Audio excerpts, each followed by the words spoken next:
Toute cette semaine, c'est Julien, le chef du Collet, qui nous régale. On s'occupe de la 3e recette de cette semaine. Il est parti donc sur un grand classique. Hein, c'est ça. C'est quoi exactement? C'est poireau vinaigrette. Voilà, simple et efficace. C'est ça. Essayez de donner un peu de goût et un peu de peps.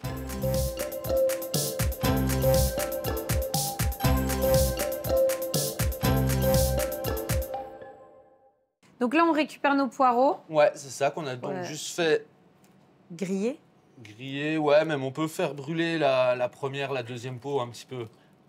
C'est toi qui l'as dit, j'osais pas le dire. Je me suis dit, là, arrêtez la recette, c'est brûlé, mais je vais utiliser le mot de griller. Non, mais on enlève les premières couches, c'est vraiment l'intérieur qu'on garde qui reste juteux. Ok.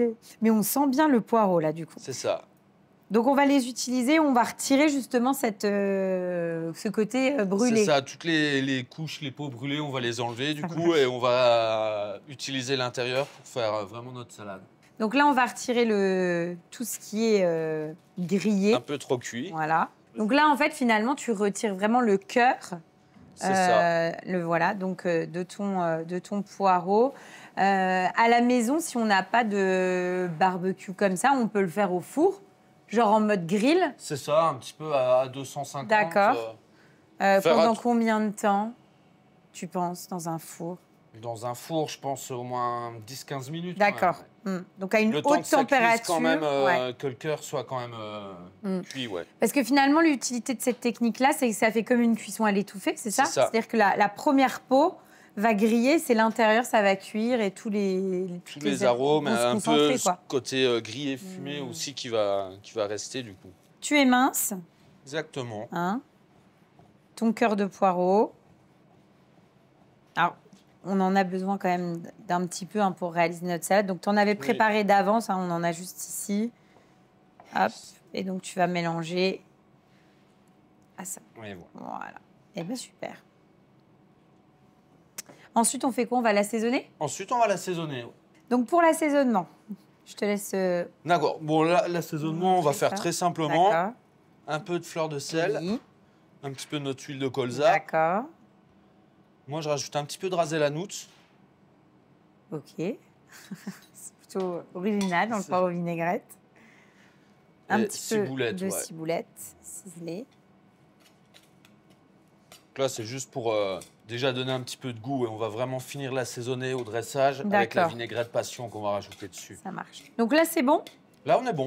Donc, on dresse et on poursuit l'assaisonnement. Hein? On va faire ça comme ça. OK. Donc là, on va commencer notre dressage. On va rajouter juste notre poireau. D'accord. Donc là, tu rajoutes dans ton cercle... Notre poireau, juste un petit peu assaisonné pour l'instant. Oui. Pareil, tu ne tasses pas trop. Hein. Ouais, je ne suis pas trop fan des trop tassés. J'aime bien que ça reste assez naturel. Vraiment... Oui, du peps dans le goût, mais voilà. Un peu l'esprit, j'ai posé ça dans mon assiette tranquille, quoi. Ensuite, on les retire. Donc là, on va rajouter la vinaigrette passion. Alors, comment tu l'as faite, ta vinaigrette? Donc la vinaigrette passion, je prends de la Savora. C'est assez épicé et goûtu aussi, sans être trop piquant. Donc un peu de jus que je récupère de mes fruits de la passion, que j'utilise en vinaigre. Du coup, je ne mets pas de vinaigre dans la vinaigrette.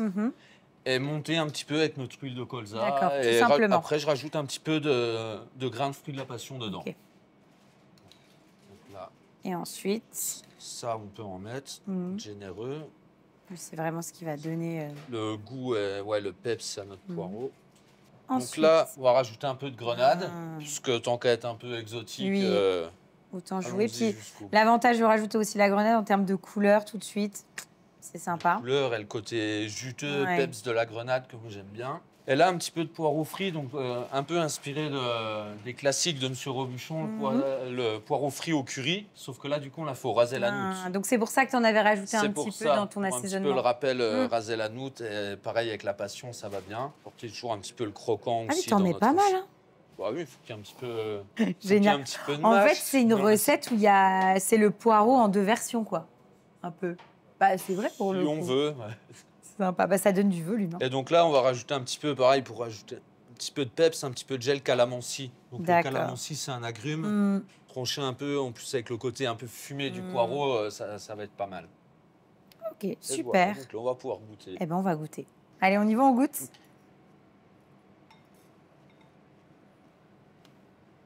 C'est top parce qu'effectivement, alors moi, pour le coup, je suis tombée vraiment au niveau du calamansi. Ouais. Donc, ça envoie. Mais j'aime beaucoup parce que, en fait, on ne s'attend pas du tout à ce mariage de poireaux fumés. Avec effectivement un assaisonnement et une vinaigrette passion. Donc, vraiment côté île, tu vois. Ouais, un peu plus exotique. Exotique, exactement. Tu as vraiment les deux saisons, nous, en France, et les îles qui se rencontrent. Et ça fonctionne super bien. C'est très, très bon. C'est vraiment surprenant, franchement. Et pourtant, il y a le côté surprenant, mais c'est facile à faire. Et pareil, c'est rapide. Donc, belle recette encore, Julien. Merci. On fait quoi ensuite en plat? Ensuite, donc, on va faire un épaule d'agneau confit et semoule gourmande.